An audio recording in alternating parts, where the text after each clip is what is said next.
So if we balance the pluses and minuses, is Judge Brett Kavanaugh the best fit for the high court? Joining me now, Republican Congressman from Michigan and fearless freedom lover, Justin Amash, joins me once again. Welcome back, Congressman. Hey, Kennedy. So you have been tweeting your disenchantment with Brett Kavanaugh, and for libertarians, this really is a mixed bag, and you have to look pretty hard for that silver lining. So what is so disappointing about this pick for you? Well, first, I don't think that you should dismiss any nominee out of hand. I think you should look at the full record. But it's not as simple as balancing the pluses and minuses. I think you have to look at particular areas. And one area that will be really important in the coming years is surveillance and how we handle the Fourth Amendment. And he's had a lot of bad decisions on the Fourth Amendment, and he had a particularly bad one with respect to metadata collection and the metadata program. In that 2015 case. Yeah, we talked about it a little bit last night, and it was a concurrence in that decision on the federal court where he sits. And it is disconcerting because this is one of the critical guiding principles. And although people really like to get caught up in single-issue hysteria when it comes to Supreme Court picks, it's actually the interpretation of things like the Fourth Amendment and the First Amendment, which are much more critical. How is he on the First Amendment? Well, I think there are pluses and minuses. But again, I think most of the people on the president's list will be pretty good Republican nominees. They'd be typical Republican nominees for the high court. But the issue is, going forward, what will distinguish these people from previous nominees or from previous courts? And what they're going to have to deal with is Fourth Amendment in the digital age. And this is not a well-developed area of case law.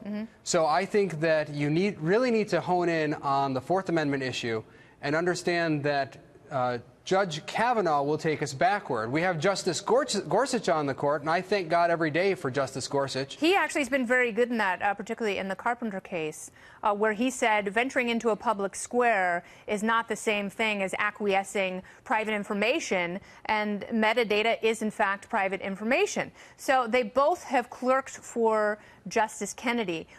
Do you know whether or not there's a personal relationship between the two? And do you think that Gorsuch could be a more liberty-minded constitutional influence on Kavanaugh? I always hope that people will be influenced by people like Justice Gorsuch.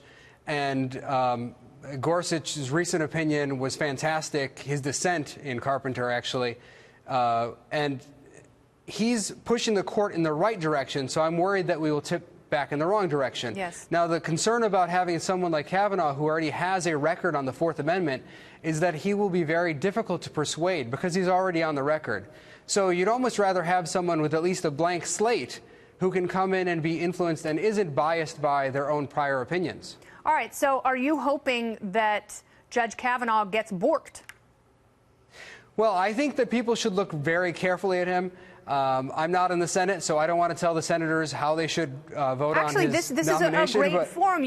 Don't tell them how to vote, but you are a person who happens to be much more of a purist when it comes to constitutional matters. So what are some of the critical questions that senators have to ask Judge Kavanaugh in order to glean his legitimate philosophy?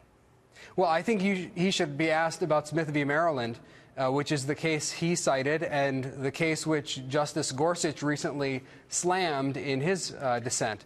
So I think he should be asked about that, his opinion on the Fourth Amendment generally, and will he follow the text of the Fourth Amendment, or is he going to resort to these interpretations over the years, like in Katz, where you have a reasonable expectation of privacy interpretation, which is nowhere in the Fourth Amendment. The Fourth Amendment protects specific things.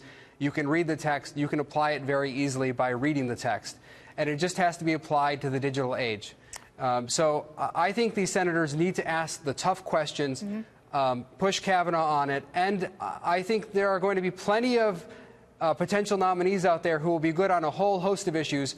We really do need to focus on this issue because this is an area where there's not well-developed case law, and this court will make a difference for the next generation. Absolutely. And, you know, Judge Kavanaugh is only 53 years old.